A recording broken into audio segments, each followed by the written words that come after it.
ज्योती वाघमारे यांनी पुन्हा एकदा उद्धव ठाकरेंवर चांगलाच हल्लाबोल केला आहे। त्यांनी म्हटलं आहे की मानसिक संतुलन बिघडलेल्या वाकरेंनी मुख्यमंत्री व विधानसभा सभापतींच्या भेटीला आरोपी आणि न्यायमूर्तींची भेट असे उदाहरण दिले।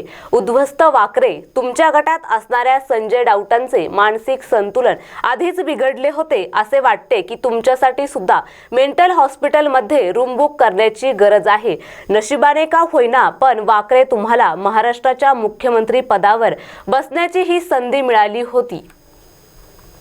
मुख्यमंत्री पद भूषवलेल्या तुमच्या अज्ञानाची मला कीव येते। सुप्रीम कोर्ट किंवा विधानसभा सभापती यांनी तुमच्या बाजूने जर निकाल दिला तर तो निकाल चांगला, नाही दिला तर तो वाईट। खिचडीचे आणि बॉडी बॅगचे रेमडेसिवीर मध्ये पैसे खाल्ल्याचे आरोप तुमच्यावर आहेत। सत्ता गेल्याने आता तुमच्या पायाखालची वाळू सरकली आहे, त्यामुळे तुम्ही अशी बेताल वक्तव्य करत आहात असं देखील ज्योती वाघमारे यांनी म्हटलं आहे आणि उद्धव ठाकरे यांच्यावर जोरदार हल्लाबोल देखील केला आहे। मानसिक संतुलन हरवलेल्या उद्ध्वस्त वाकरेंनी सन्माननीय मुख्यमंत्री आणि विधानसभा सभापतींच्या भेटीला आरोपी आणि न्यायमूर्तींच्या भेटीचं काहीतरी उदाहरण दिलं असं समजतं।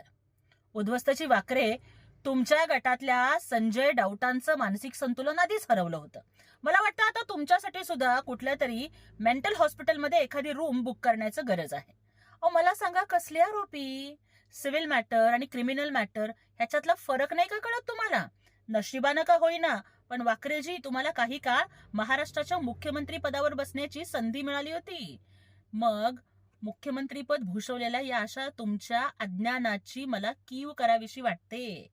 आणि सुप्रीम कोर्ट काय, निवडणूक आयोग काय किंवा विधानसभा सभापती काय, त्यांनी जर तुमच्या बाजूने निकाल दिला तर ते चांगले, त्यांनी जर तुमच्या विरोधात निकाल दिला तर ते वाईट। अशा पद्धतीचं कोल्ह्याला द्राक्ष आंबट असा तुमचा प्रकार चालू आहे। आणि गोष्ट जर आरोपाचीच करायची असेल तर खिचडी खाल्लेल्याचे, बॉडी बॅगेत पैसे खाल्लेल्याचे, रेमडेसिवीर मध्ये पैसे खाल्लेल्याचे, मढ्याच्या टाळूवरचं लोणी खाल्लेले आरोप हे तुमच्यावरती आहेत आणि जनता तुम्हाला धडा शिकवल्याशिवाय राहणार नाही।